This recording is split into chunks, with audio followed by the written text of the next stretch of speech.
کرو، کیونکہ میں تھوڑا سا گلٹی ہو گیا تھا کہ یار میں نے حیات اللہ خان کو بھی مروا دیا، موسیٰ خان خیل کو بھی مروا دیا، اور ایک تیسرا کیس ارشد شریف کا، وہ اس کو میں کہتا تھا کہ الٹا کہ یار تم 2-3 ویزے لگوا لو، وہ کہتا نہیں میں نے ویزا نہیں لگوانا، میں نے کہیں نہیں جانا۔ آپ کو پتہ ہے وہ کیوں گیا؟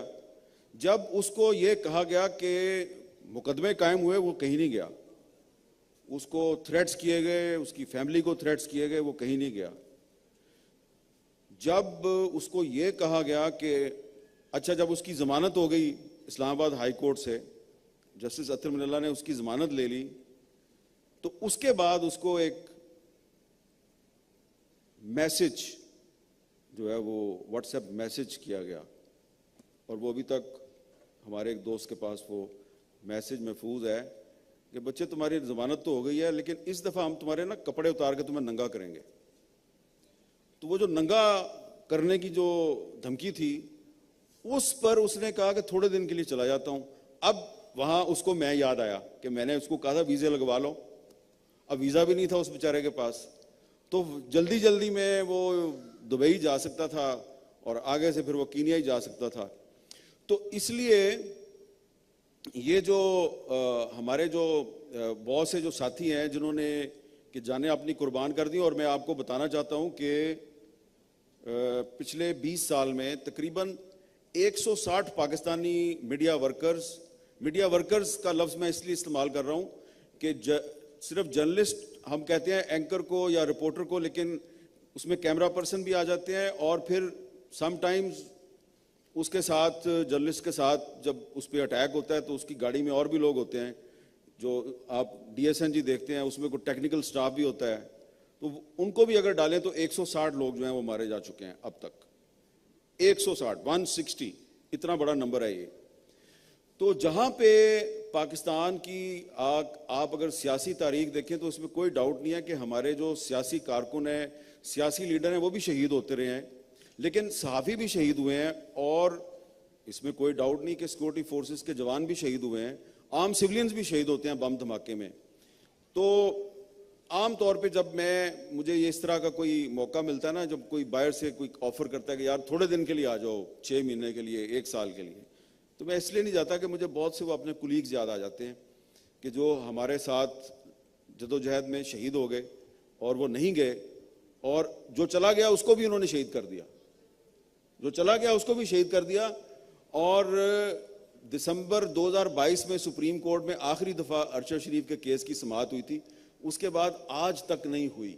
اینڈ اسپیکنگ آف دیٹ، ایک ہوتی ہے ڈیموکریسی کی ہیلتھ، ہر جمہوریت کی صحت ہے، مضبوط ہے، تگڑی ہے، کمزور ہے، اور اس کا براہ راست تعلق آپ سب ہم سب کی زندگیوں سے ہے۔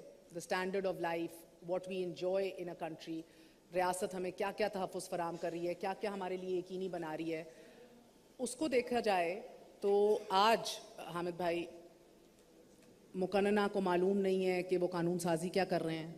رات 12 بجے ان کو اشارہ کیا جاتا ہے، وہ آ کے ایوان بھر دیتے ہیں، پڑھا نہیں ہوتا بل کیا پاس کر رہے ہیں۔ چیکس اینڈ بیلنسز کا سسٹم ہے، عدلیہ کے پر کاٹ دیے گئے ہیں۔ لیجیٹیمیسی گین کرنے کے لیے ماضی میں ہم دیکھتے تھے کہ وہ لوکل باڈی ریفارمز کا سہارا لے کے آپ ریپرزینٹیٹیو باڈیز کھڑی کر لیتی تھی اتھارٹیرین رجیمز، آج اس کی بھی ضرورت نہیں ہے۔ تو میں آپ سے اگر ڈیموکریسی کی ہیلتھ کے حوالے سے آج پوچھوں، the Pakistan we are in today, یہ بہتری کی طرف بڑھ رہا ہے یا پچھلے 5 سال سے اب نیچے ڈیٹوریٹ ہی کر رہے ہیں؟ And then go one by one, عدلیہ، میڈیا، لیجسلیچر۔ اچھا دیکھیں، 2-3 چیزیں ہیں، آپ نے بڑا اچھا سوال کیا ہے۔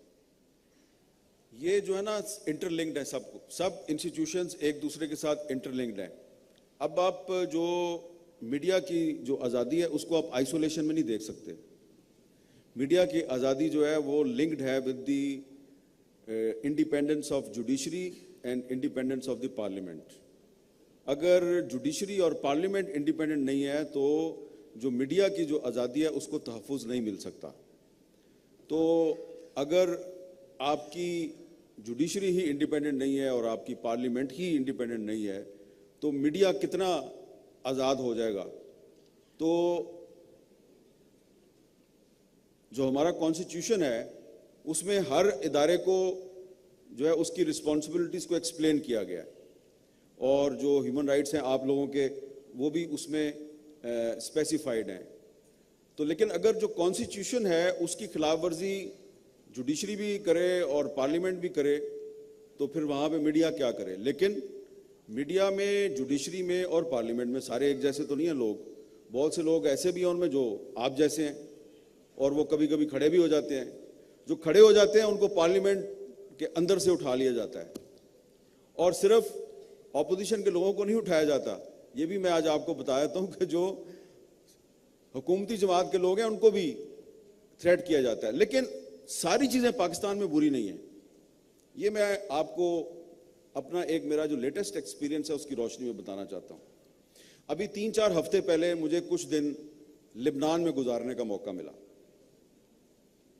تو ایکچولی تو یہاں پہ پاکستان کے جو سیاسی حالات تھے ان کو سامنے رکھا جائے تو کوئی بھی جرنلسٹ یا کرنٹ افیئرس کا شو کرنے والا پرائم ٹائم اینکر جو ہے وہ پاکستان چھوڑ کے لبنان نہیں جائے گا. لیکن میں چلا گیا. میں نے کہا یار وہاں پہ زیادہ تباہی ہو رہی ہے, وہ زیادہ بڑی سٹوری ہے. میں چلا گیا.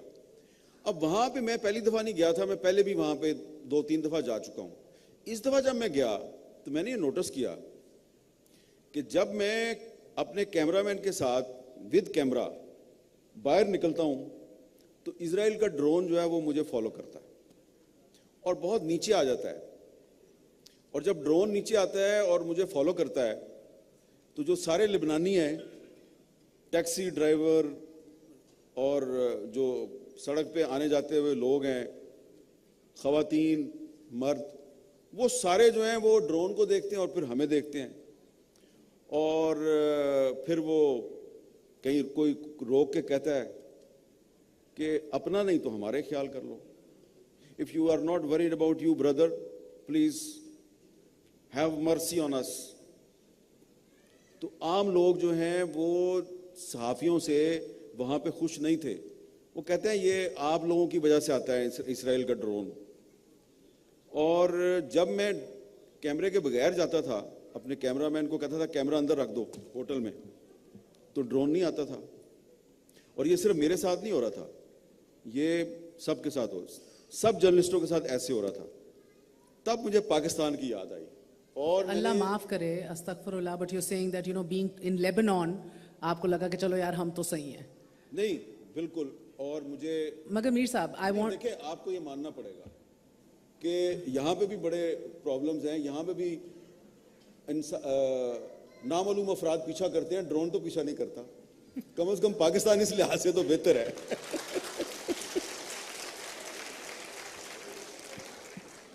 ٹھیک ہے, مگر میں جب آپ سے پوچھتی ہوں کہ یہ پچھلے 5 سال کے اندر ڈو یو